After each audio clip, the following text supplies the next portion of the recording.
Hi, my name is Marcus Sudak. 你好，我的名字是李明瑞, and I am a senior in East Asian Studies. I chose to major in East Asian Studies because of the fantastic interdisciplinary approach to East Asian language and culture that the department offers. I came into Brown specifically interested in Chinese language and culture, and through the courses in East Asian Studies, I was able to broaden my academic understanding of the region and also expand that knowledge to places like Korea and Japan as well. While at Brown, I developed a passion for filmmaking, and I was able to find the classes that I was taking in East Asian Studies to be both a fantastic foundation and a fantastic supplement to the courses I was taking elsewhere in cinema as well. What I think is so fantastic about East Asian Studies is that I was able to take lessons that I was learning about in class and actually applying them to the world more broadly.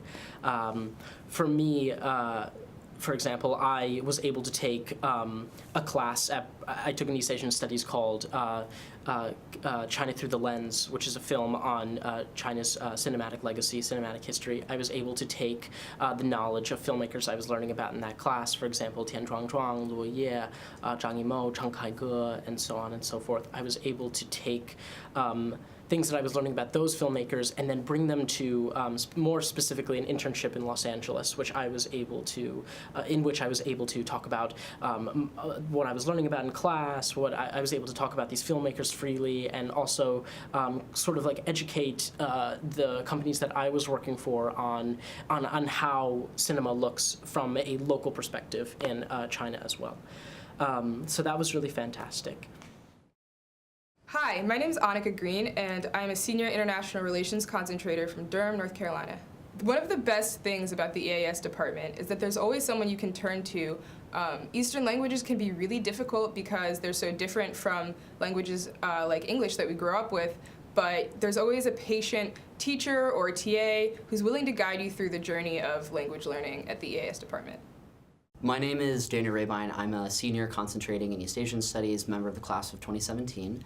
Specifically within the East Asian Studies concentration, I followed the China track. The reason why I was drawn to the East Asian Studies concentration was at first a fascination with the language, and on top of that I fell in love with a lot of the content courses that I had taken here at Brown, and one of my favorite parts about the program was the ability to study abroad. And I spent my first year, my summer in Taipei, and then my junior fall in Beijing, which was a fantastic opportunity in terms of improving my own Chinese proficiency, really having the opportunity to understand and interact with the culture and language on a person-to-person basis outside of just the classroom setting.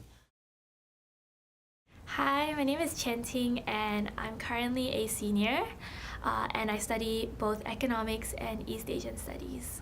I am a native Chinese speaker, so I'm currently doing the business Chinese course at Brown, which is like sort of for like higher level speakers, and I find that very useful because it taught me a lot of like phrases and words that we don't necessarily use in daily life, but I know will prove to be very useful in the future when I start working. Most of my favorite courses at Brown tend to be related to East Asia. I think that's because it really is my area of interest.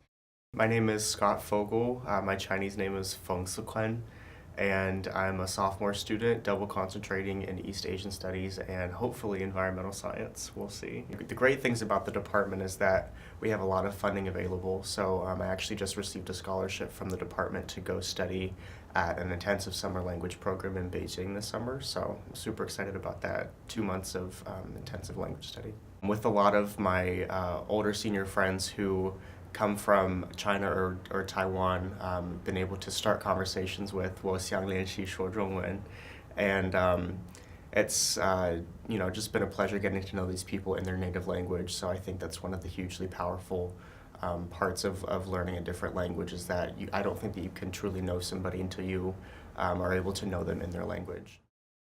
So there's so many Chinese idioms that because my mom and dad, they were Chinese educated.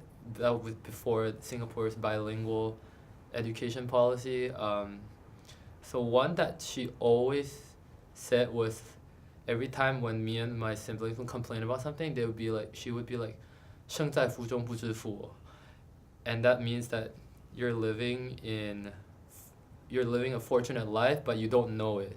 And our parents always told us this because when they grew up, they were really poor.